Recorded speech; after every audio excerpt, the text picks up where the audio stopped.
और तब तक कोई समझौता मत करना। हजरत उमर फारूक ने भेजा। हजरत उमर फारूक के जमाने में ये दो लोग रूबी और हुदैफा इब्न यमान ईरान में दाखिल होते हैं। ईरान में किसरा के दरबार में पहुंचते हैं और सुनिए नौजवानों, इस बात को सुन लीजिएगा और जाना हो इस बात को सुनने के बाद आप जा सकते हैं, आप आजाद हो जाएंगे। इस बात को सुन लीजिएगा और देखिए गुप्तारी क्या होती है और देखिए हौसला क्या होता है। तुम तो चंद थोड़ी सी धमकियों से डर जाते हो, थोड़े से जज्बातों से डर जाते हो, थोड़ी सी परेशानियों से मजबूत हो जाते हो। मेरे प्यारे साथियों, आपको पता नहीं है इस जमीयत ने, इस जमात ने, इस जमात के हयाती में कितनी कुर्बानियां दी है। अंग्रेजों से कौन लड़ा है, तुमने इसकी तारीख का मुकाबला नहीं किया है। अगर करते तो आज छोटी छोटी बातों पर दिल शिकस्ता न होते, तुम्हारे दिल में टूटते तुम्हारे हुदैफा इब्न यमान और रूबी इब्न आमिर जब ईरान में दाखिल होते हैं और ईरान के बादशाह से मिलने जाते हैं तो वहां दरबारी बैठा हुआ है। कहता कहां जा रहे हो?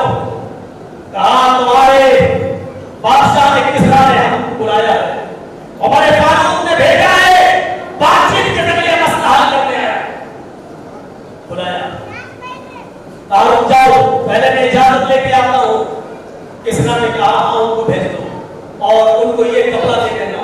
हमारे यहाँ का लिबास पहनकर ही कोई हमसे मिलता है, जिसको भी हमसे मिलना होता है तो वो हमारे यहाँ का लिबास पहनकर हमसे मिलता है। वो दरबारी आया और अपना लिबास लेकर, किसरा का लिबास लेकर जब आया, कहने लगा इजाजत है आपको, लेकिन आपको जाने से पहले ये कपड़े पहनना पड़ेंगे, ये लिबास पहनना पड़ेगा, ये लीजिए लिबास। रूबी इब्न आमिर हुदैफा इब्न यमान ने उस लिबास को देखा, फरमाया अपने हाकिम से कह दो, अपने बादशाह से कह दो कि आपका दिया हुआ लिबास उनको पसंद नहीं है। मैं उन्हीं ड्रेस में, उन्हीं लिबास के अंदर मैं दाखिल होऊंगा जो लिबास मैं पहन कर आया हूं। अगरचे कई दिन थोड़े का सफर करके बड़ा गंदा हाल हुए, मिट्टी इस पर लगी हुई है, लेकिन ये मेरा सुन्नती लिबास है, इस लिबास को मैं उतार नहीं सकता। मैं यही लिबास पहनकर उससे मिलूंगा। अगर बादशाह को किसरा को हमसे ही लिबास में मिलना तो मिले, वरना मैं जा रहा हूं। ये चला गया दरबारी बादशाह से ये बात करने। इधर रूबी इब्न आमिर के तलवार का जो दस्ता था, ऊपर जो दस्ता होता है तलवार का, वो ढीला हो गया। तो वो एक खराब कपड़ा था, उस कपड़े को फाड़ कर उसकी कतरन जो होती है, दर्जी लोग टेलर लोगों के पास होती है, कपड़ा जो काटते हैं जो कतरन होती है, उस कतरन से तलवार के दस्ते को बांधने लगे। तलवार के दस्ते को बांध रहे थे। इतने में तलवारी आता है, उसने देखा है ये तलवार टूटी हुई, मजाक करते हुए कहने लगा अरे उमर फारूक के चेलों, अरे उमर फारूक के चमचों, उमर फारूक के सिपाहियों, इन टूटी हुई तलवारों से ईरान फतह करने का ख्वाब देख रहे हो? इन टूटी हुई तलवारों से किसरा को हटाकर यहाँ की हुकूमत करोगे? इन टूटी हुई तलवारों से तुम ईरान को फतह करने का ख्वाब देख रहे हो? रूबी इब्न आमिर ने उस दरबारी को देखा, कहा आए दरबारी, तूने सिर्फ हमारी टूटी हुई तलवार देखी है, तलवार चलाने वाला नहीं देखा है। आए दरबारी, तेरे दरबार में जो सबसे मजबूत ढाल हो उसको लेकर खड़ा हो जा, जो सबसे मजबूत हो, बड़ी से बड़ी तीर और तलवार जिस ढाल का कुछ न कर पाती उसको लेकर आ। दरबारी ने कहा अच्छा, देखो तजुर्बा करके। वो गया और सबसे मजबूत ढाल लेकर आया और लेकर खड़ा हो गया। लोग रूबी इब्न आमिर ने कहा ऐसे ही ये खड़े रहना, हाँ, और उस तलवार के दस्ते को उसी कतरन से बांधा और महारत के साथ चलाते हुए ऐसा बात ढाल के ऊपर किया कि वो ढाल दो टुकड़ों में कटकर जमीन के ऊपर गिर गई।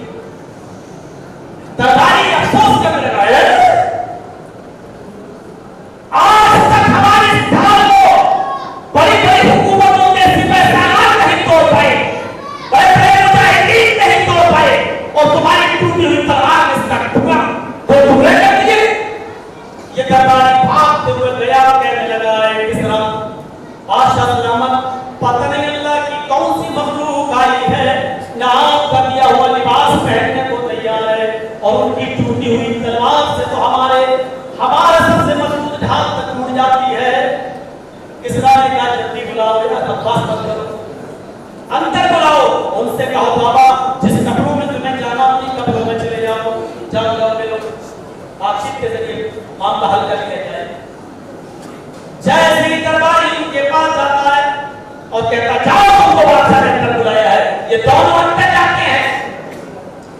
बादशाह तख्त पर बैठा हुआ है, कहने लगा बातचीत की जाए। इन लोगों ने कहा बादशाह किसरा, अगर बातचीत करना है तो मुझे भी तुम्हारे तख्त पर बैठना होगा, तुम्हारे बराबर में बैठना होगा, या तुम मुझे जहां बिठा रहे हो तुम्हें अपने तख्त से उतरकर यहां मेरे पास आकर बैठना होगा। हम अपने मुल्क में हजरत उमर फारूक के कहने से तुमसे बातचीत करने आए हैं। उसने कहा हमारे यहाँ का उसूल है कि बादशाह तख्त पर बैठना है और बातचीत करने वाला उसके सामने खड़े होकर बात करना है।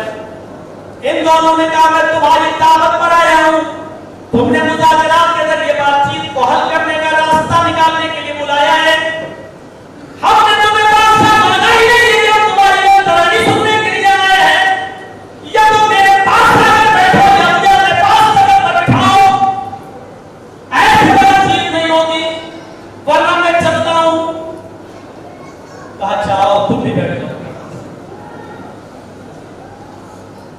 इन लोगों के चेहरों पर थोड़ा सा भूख के आसार देखे। पूछा लगता है कि बातचीत करने से पहले तुम्हें खाना खिला देना चाहिए, क्योंकि तुम लोग थके हुए हो और कई दिनों से चले हुए हो। आए हो बेबी जी, आए हो जाता क्या कहना चाहते हो? उन्होंने कहा सुनो, झूठ बोलने की आदत नहीं, भूख तो लगी है लेकिन भीख मांगने की आदत नहीं। खिलाओगे तो मेहमान हूं तुम्हारा, खा लूंगा, नहीं खिलाओगे तो भीख नहीं मांगूंगा। मेरे ही दरबार में आकर मुझे को लोग कहते हैं लाओ खाना लाओ। दरबारियों ने खाना सजा दिया, खाना रखा है। अब सुनो चौधरियों, अब सुनो अमीरों, अब सुनो दौलतमंदों, और अल्लाह ने अगर किसी को दौलत से नवाजा है तो सुनो। रुबैया इब्न आमिर और हुज़ैफा इब्न यमान दोनों उसी जमीन पर बैठे हुए हैं, खाना जमीन पर लगा हुआ है। दोनों ने बिस्मिल्लाह का और खाना खाना शुरू कर दिया। खाना खाते खाते एक लुक़मा खाने का हज़रत हुज़ैफा इब्न यमान के हाथ से छूटकर जमीन के ऊपर गिर गया। खा रहे थे, गिर गया, छूट गया, जमीन पर गिर गया। हुज़ैफा इब्न यमान ने हाथ बढ़ाया और जमीन पर गिरे हुए उस लुक़मे को उठा लिया। तुम तो अपने बच्चों के गिरे हुए बिस्किट भी अपने बच्चों को उठाने नहीं दोगे, जमीन पर गिरी हुई चीज उठाने को तुम तौहीन समझते हो। आज इस जमाने में 21वीं सदी में हम जी रहे हैं, ये कितनी बुरी बात है कि जमीन पर चीज गिर जाए तो हम उठा कर खा लें। हुज़ैफा इब्न यमान ने वो गिरा हुआ लुक़मा जमीन से उठाया। रुबैया इब्न आमिर उनको इशारा कर रहा है, कौन इसे नहीं हुज़ैफा कहते हो,